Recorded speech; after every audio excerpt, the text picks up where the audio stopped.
প্রিয় BA six সেমিস্টারের ছাত্রছাত্রীরা, আজকে আমি যে বিষয় নিয়ে আলোচনা করব সেটি হচ্ছে তোমাদের যে পলিটিক্যাল সায়েন্সের ডিএসসি বি2 পেপার রয়েছে, human rights theory and Indian context.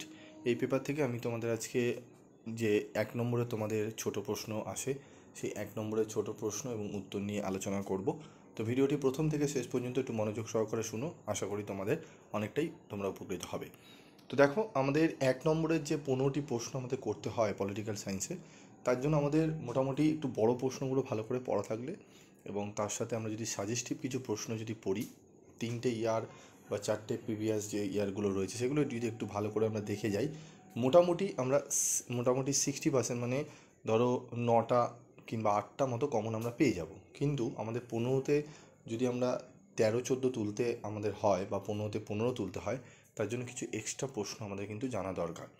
তো আমি আজকে তোমাদের এক্সট্রা প্রশ্ন এবং সাথে ইয়ারের কভার করা থাকবে, তোমরা ইয়ারগুলো দেখলেই তোমরা বুঝতে পারবে। ঠিক আছে, তোমরা যে প্রশ্নগুলো দিয়েছি এগুলোই ঘুরিয়ে ফিরিয়ে ইয়ারে কিন্তু আসে। তো চলো আমরা কথা না বাড়িয়ে দেখে নেবো আমাদের 1 নম্বরের প্রশ্নগুলো। প্রথমেই, মানবাধিকার কাকে বলে? মানুষের মর্যাদা রক্ষা করা এবং সমান অধিকারের স্পষ্ট ও লিপিবদ্ধ রূপকেই মানবাধিকার বলা হয়। মানবাধিকারের বিকাশের ক্ষেত্রে দুটি মাইল ফলকের উল্লেখ করো। ঠিক আছে, তোমরা দেখে নাও মাইল ফলক দুটি। তারপরে ওই যে ভিয়েনা ঘোষণাপত্র কি? 1993 সালের 25শে জুন রাষ্ট্রসংঘের দ্বিতীয় বিশ্ব মানবাধিকার সম্মেলনে যে উন্নয়নের অধিকারকে সর্বসম্মতিক্রমে স্বীকৃতি দেওয়া হয় তা ভিয়েনা ঘোষণাপত্র নামে পরিচিত বা খ্যাত।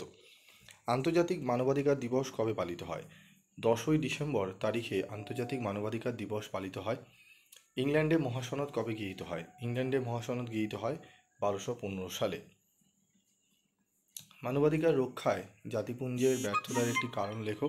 মানবাধিকারগুলিকে মান্য করে চলতে পৃথিবীর কোনো রাষ্ট্রই আইনগতভাবে মোটেই বাধ্য নয়, ফলে যথেষ্ট কর্তৃত্বের সঙ্গে জাতিপুঞ্জের মানবাধিকার সংরক্ষণের দায়িত্ব পালন করতে পারেনি। নারী জাতির বিরুদ্ধে বৈষম্য দূরীকরণ সম্পর্কিত জাতিপুঞ্জের ঘোষণা কত সালে গৃহীত হয়? 1979 সালের 18ই ডিসেম্বর নারী জাতির বিরুদ্ধে বৈষম্য দূরীকরণ সম্পর্কিত জাতিপুঞ্জের ঘোষণা গৃহীত হয়। মানবাধিকারের ঘোষণাপত্রে বর্ণিত দুটি অধিকারের উল্লেখ করো। নিরাপত্তা লাভ, পরিবার গঠন। ইউনিসেফের একটি উদ্দেশ্য লেখো। শিশুর অধিকার রক্ষা। ভিয়েনা ঘোষণাপত্র কবে হয়? 1993 সালের 25শে জুন ভিয়েনা ঘোষণাপত্র অনুষ্ঠিত হয়। ভারতীয় মহিলাদের মানবাধিকার রক্ষায় গৃহীত একটি আইনের নাম লেখো। ঠিক আছে, আইন হলো গৃহস্থ হিংসা আইন 2005। জাতীয় মানবাধিকার কমিশন কত সালে প্রতিষ্ঠিত হয়? 1993 সালে। রাজ্য মানবাধিকার কমিশনের সদস্যদের কে নিয়োগ করেন? রাজ্য মানবাধিকার কমিশনের সদস্যদের নিয়োগ করেন রাজ্যপাল। মানবাধিকারের সর্বজনীন ঘোষণা কবে হয়? 1948 সালে মানবাধিকারের সর্বজনীন ঘোষণা হয়। ভারতে মানবাধিকার আইন কোন সালে প্রণীত হয়? ভারতে মানবাধিকার আইন 1993 সালে প্রণীত হয়। প্রথম পর্যায়ে মানবাধিকার সম্পর্কিত একটি আইনের নাম লেখো। প্রথম পর্যায়ের মানবাধিকার সম্পর্কিত একটি আইন হলো 1791 সালে আমেরিকান বিল অফ রাইটস। ভারতের জাতীয় সংখ্যালঘু কমিশন কবে গঠিত হয়? 1993 সালে ভারতের জাতীয় সংখ্যালঘু কমিশন গঠিত হয়। জাতীয় মানবাধিকার কমিশনের সদস্য সংখ্যা কতজন? একজন সভাপতি ও 7জন সদস্যকে নিয়ে জাতীয় মানবাধিকার কমিশন গঠিত হয়। জাতীয় মানবাধিকার কমিশনের সদস্যদের কার্যকালের মেয়াদ কত বছর? 5 বছর। আইএলও এর পুরো নাম কি? ঠিক আছে, ইন্টারন্যাশনাল লেবার অর্গানাইজেশন। সিবিএফসির পুরো নাম central board of film certification. সর্বজনীন ঘোষণাপত্রের 3 নম্বর সনদে কি বলা হয়েছে? 3 নম্বর সনদে বলা হয়েছে প্রত্যেক মানুষেরই জীবন, স্বাধীনতা ও ব্যক্তিগত নিরাপত্তার অধিকার আছে। এপিডিআর কি? এর পুরো নাম কি? এপিডিআর একটি মানবাধিকার সংগঠন। এর পুরো নাম হলো association for protection of Democratic. এটি প্রতিষ্ঠিত হয়েছিল 1972 সালে।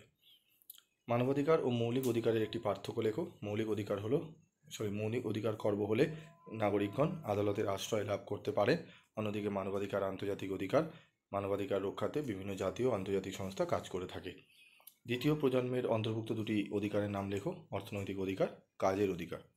সামাজিক অধিকার, পরিবার গঠন করার অধিকার। প্রথম প্রজন্মের মানবাধিকারের অন্তর্ভুক্ত দুটি অধিকারের নাম লেখো। পৌর অধিকার, জীবনের অধিকার। রাজনৈতিক অধিকার, যেমন ভোটদানের অধিকার। ঠিক আছে, তো টোটাল এখানে আমরা আলোচনা করলাম। আমাদের 27 নম্বর প্রশ্ন দেখে নেব।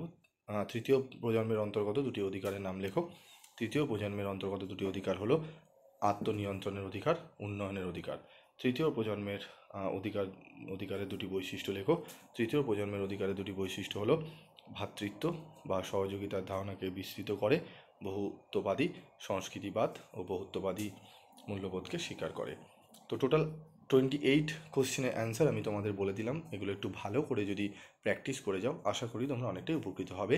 এবং এই যে আলোচনা করলাম, এটি যদি 2 থেকে 3 বার তোমরা শুনে নাও, এখান থেকেই তোমাদের কিন্তু পড়াগুলো তোমাদের মুখস্থ হয়ে যাবে। তো আজকের মতো ভিডিওটি শেষ করছি। এরকম যদি অন্যান্য সাবজেক্টেরও তোমরা ছোট প্রশ্ন এবং উত্তর সহ আলোচনা চাও, তাহলে অবশ্যই তোমরা কমেন্ট করে জানাবে, এবং যারা চ্যানেলে নতুন রয়েছো তারা অবশ্যই চ্যানেলটি সাবস্ক্রাইব করবে। আজকে এইটুকুই, দেখা হচ্ছে পরবর্তী ভিডিওতে।